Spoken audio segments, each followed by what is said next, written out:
Saya berpendapat regulasi yang ada sekarang itu sudah banjir regulasi. Justru terlalu banyak undang-undang, Terlalu Prof. banyak undang-undang. Kalau berangkat dari problem, tentu kita butuh data, Yeah. butuh analisis, butuh kajian. Ini tidak sulit kalau ada dorongan dari presiden. Itu yang kalau katakan mau lebih mudah, ya itu caranya.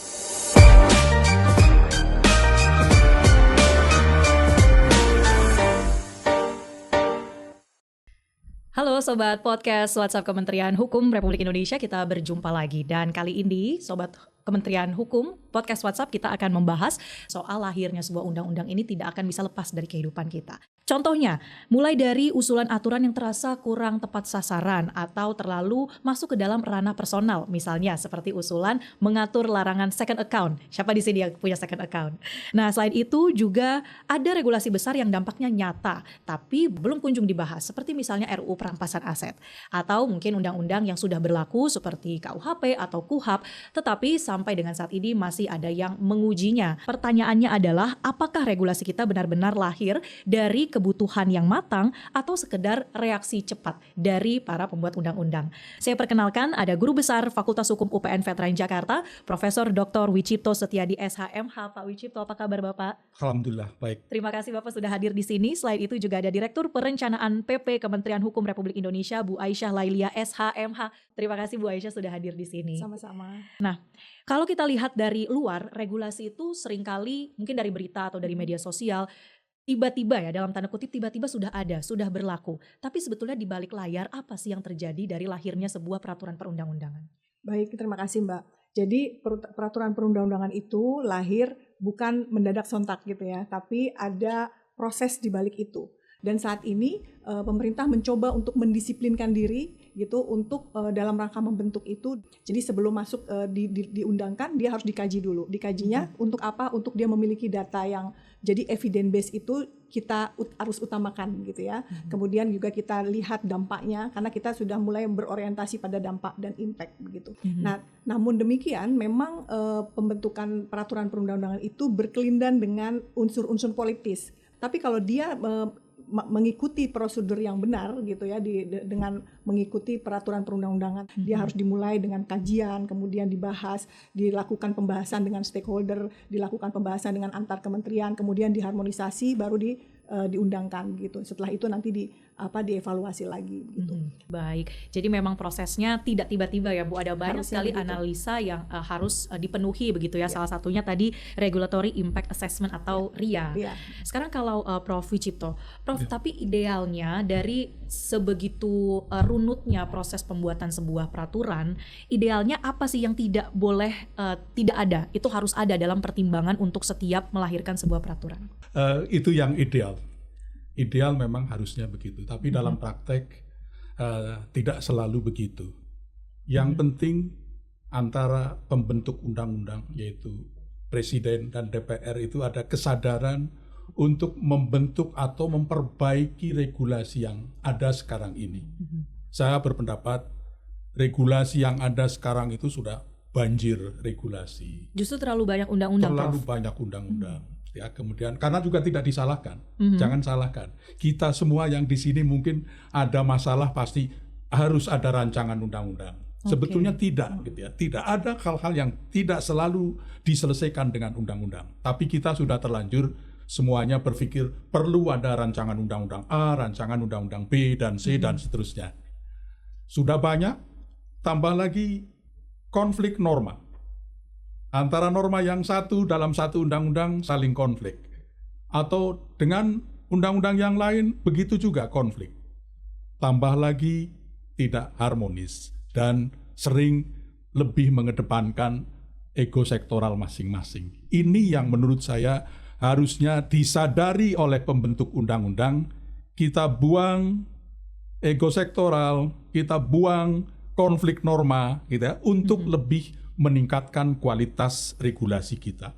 Saya sepakat bahwa tahapan-tahapan yang dilakukan itu dalam rangka memperbaiki kualitas regulasi. Tanpa ada kesadaran untuk memperbaiki regulasi, maka tadi yang disampaikan oleh Mbak Aisyah itu akan sulit dijalankan. Betul bahwa para perancang itu seharusnya tidak harus berpikir hanya memikirkan menyusun norma, membentuk norma. Tapi bahwa di dalam norma itu ada kebijakan negara yang harus kita jalankan sama-sama. Disitulah gitu ya. Tidak hanya menyusun pasal-pasal, ayat-ayat, sudah selesai, sudah gitu loh. Padahal nanti kalau sudah selesai diundangkan, masih ada lagi tahapan tadi, judicial review, ya. Kemudian juga ada evaluasi lagi gitu ya. Seharusnya ini menjadi suatu tata kelola yang harusnya disadari dan diikuti oleh pembentuk undang-undang itu. Jadi yang harus dituntut itu sadar bahwa kita akan memperbaiki regulasi itu gitu.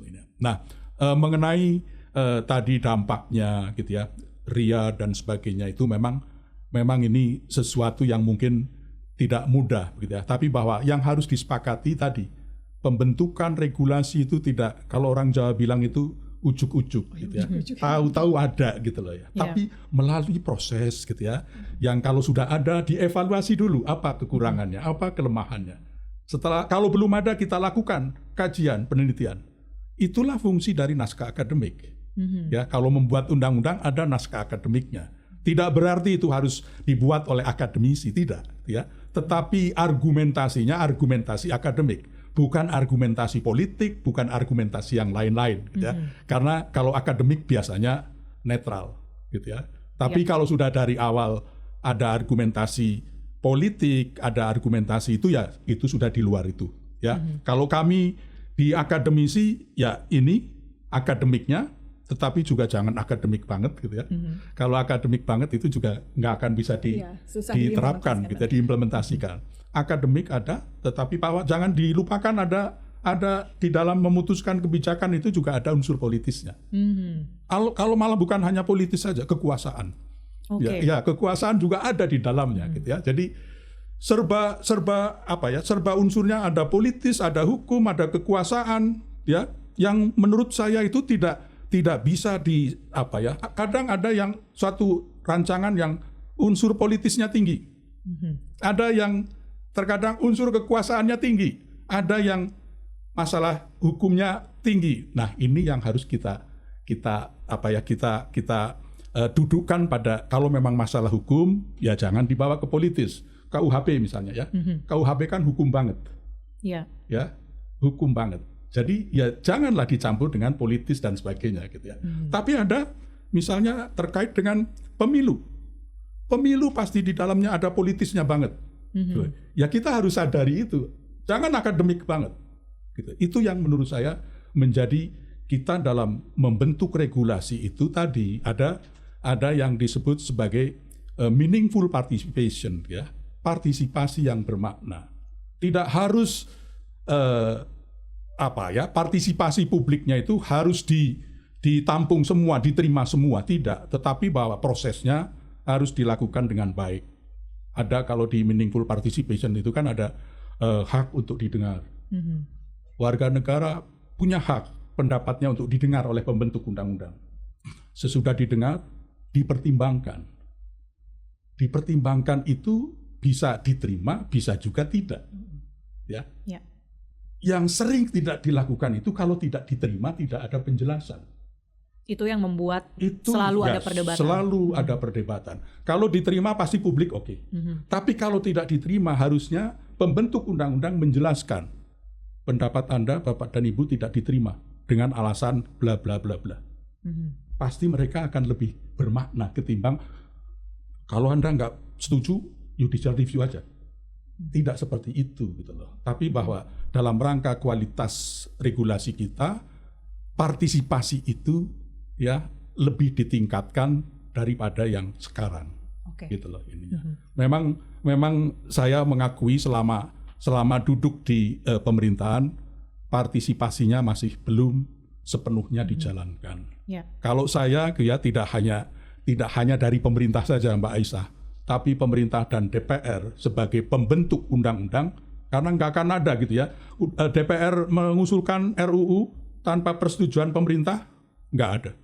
Pemerintah mengusulkan RUU tanpa persetujuan DPR juga nggak ada. Semuanya harus bersama-sama bersetuju. Gitu loh ini.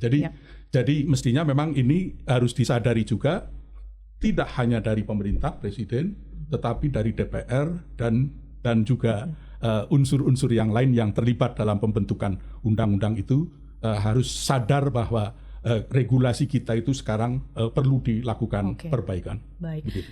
Ada banyak sekali sebenarnya poin yang saya catat dari bagaimana Prof. Wicipto menggambarkan sebetulnya realitanya seperti apa dibandingkan dengan proses ideal yang tadi Bu Aisyah sampaikan. Tapi kalau kita mungkin menarik salah satu contoh ya, atau beberapa contoh dari RUU atau usulan-usulan yang sudah ada di tengah-tengah publik. Misalnya usulan untuk RUU penyiaran, di mana second account atau akun kedua itu rencananya atau diusulkan itu tidak boleh, akan diatur begitu ya. Alasannya supaya mengurangi kekhawatiran itu akan dipakai menjadi akun buzzer atau lain sebagainya. Nah, tadi saya coba kaitkan dengan pernyataan dari Prof. Wicipto bahwa jangan-jangan regulasi itu sudah terlalu banyak, sudah banjir regulasi. Dan juga ada beberapa regulasi yang mungkin terlalu masuk ke ranah personal.